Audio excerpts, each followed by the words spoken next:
Joanne says, we would welcome your experienced opinions. We are in our mid and late 30s with 2 young kids, PPOR and IP, 55% LVR in WA, with the future goal to buy 2 to 3 more IPs. Great. Yeah. We have the ability to pay down our PPOR in the next 3 to 5 years. The idea is to do this, then invest in the next IP, or do we use the equity from IP now to buy the next IP? This will give us more firing power for the future plan, and we will save lots in interest on PPOR, but FOMO creeps in every now and again. Great show and appreciate any ideas. Thank you, Joanne. Regular listener of the show, I believe.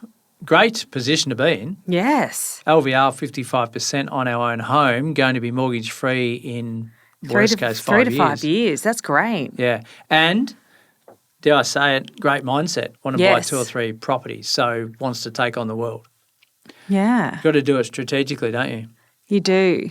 I see so many people that the goal is to pay down our own home, which is great. It's an absolute it's a goal that everyone wants to achieve essentially, I think. But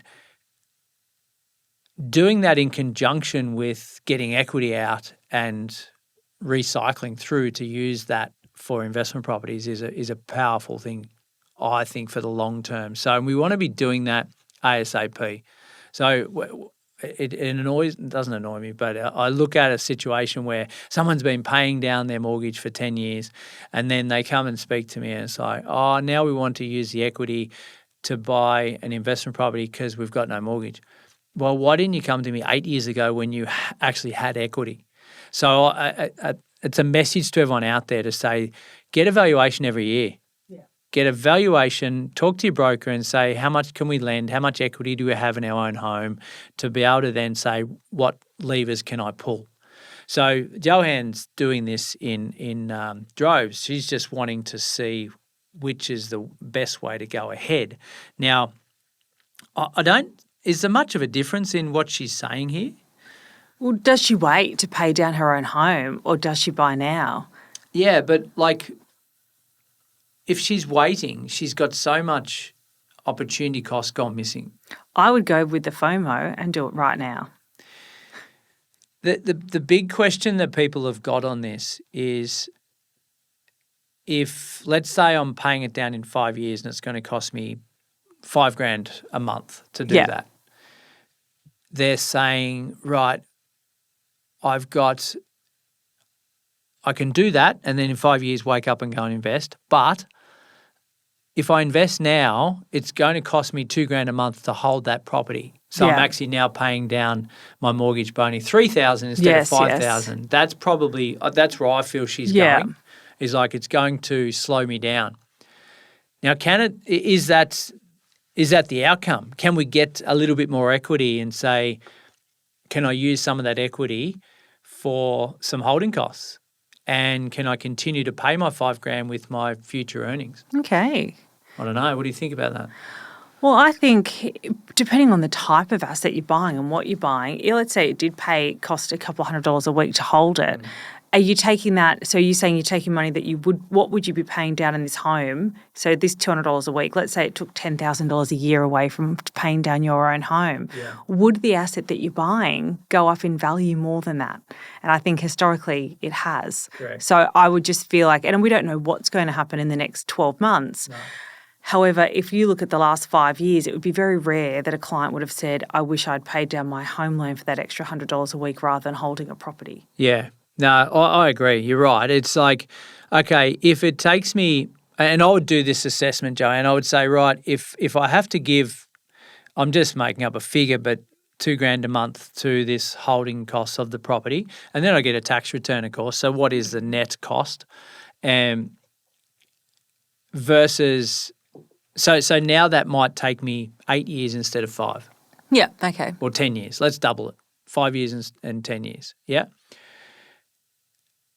Is that a bad thing if I'm making $400,000 or $500,000 over here on an investment purchase? That's probably the question that she's got. And my thoughts would be, yeah, your FOMO is real at the minute, and going and using the bank's money, creating some good debt in your life, getting some income, and benefiting from that, but leveraging the bank's money to create a greater wealth outcome is, I think, my priority. I do get a lot of people that say, I just want that mortgage gone as soon as possible. Especially when you're so close. Yeah, that's right. So we can maybe do both if we potentially grab a little bit more equity and use as some holding costs, I don't know. Yeah. I would look back at the last few years and maybe think about what you consider might happen in the next 12 months as well. In terms of the property market or? Well, I think we've been saying for a little while that, there's a lot of incentives coming in January. I just think if I was teetering on whether to buy or not at the moment and had the ability to do so, I don't think I'd hold back in this little market that we've got at the moment. Oh, so you know something that we don't? I don't know. I'm just saying. Fair enough. There's just a lot of government incentives coming in January, and I would just, if I was thinking I've got everything I need to buy an investment property, I've got the mindset to do it, I've got the ability to do it, I've got the equity, would I do it now or would I wait? I would say I would prefer to do it now. Generally speaking. Before I had all that competition. Correct. And we always say two things, funding and mindset. Yeah. When they're both aligned, go for it. Yeah. Not if I wasn't planning on buying one, but if I was planning on buying an investment property, I'd prefer to do it sooner. Yeah. And she wants to buy 2 to 3. Yeah. So let's get a start on that. Yeah. All right. Not financial advice, No. but just our opinion. Anonymous, my PPOR is mortgage free. Well done. And 2 other investment properties that have a rental yield at 7%, mind you. Now, whether that's gross or net, I presume it's gross. That's fantastic. Pretty much your holding cost in today's money would be neutral or even positive, right? So am I reading that we're not only mortgage free, but we've also got 2 investments that are mortgage free, or have they got loans? I don't know. No, I'm not sure, but Let's they've got a good rental go as yield. though the mortgage is free. Yeah. Like we've got no loan on our own home, but we've got loans on our investment properties. But they've got great yields, so they're probably not costing us anything. I'm 48, single without dependents. Oh, that's why. Right? That's where we went wrong, Rach. Had kids. Based on 850K budget, would I be better to get another IP, investment property, or investing in ETFs, considering the potential tax rules changes? What are the tax rule changes? Get Glenn in here. Well, any case, this is a really depends sort of conversation, isn't it? It's like, well, okay, I've got 850. Do I want a third investment property? Am I just this property nerd that all I do is property? Or do I need some exposure to other types of assets in my life? It really depends. I'm like, okay, for me personally, I'm like, okay, why not a third investment property? Because I love it and I understand it, I know it, and I trust it.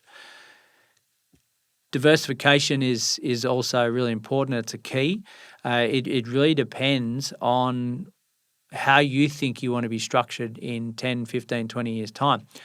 And this is not a rule for everyone by any means. It's just me personally. I'm like, okay, my real estate does the heavy lifting in terms of its wealth creation. You buy something for 600 in 20 years' time, it's worth 1.5 or whatever it is.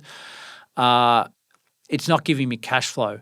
My ETFs or my share portfolio, whatever, that can be the passive income stream for me, right?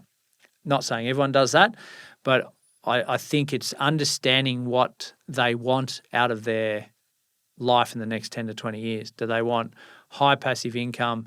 How much diversification do they want in their whole portfolio of wealth? And then making a decision from there. And in that position, is getting maybe some financial advice a good idea?